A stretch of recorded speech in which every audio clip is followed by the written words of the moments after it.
Encontré esto en una ermita cerca del castillo de los Arres. Mirad qué cosa más bonita. Y hay una inscripción que dice: Qui me tangit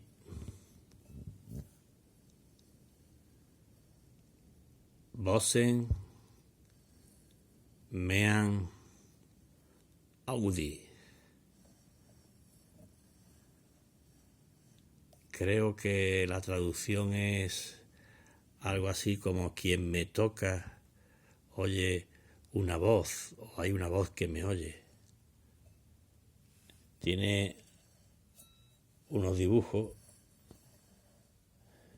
y mirad, os voy a sonar, es una campana, y mirad cómo suena.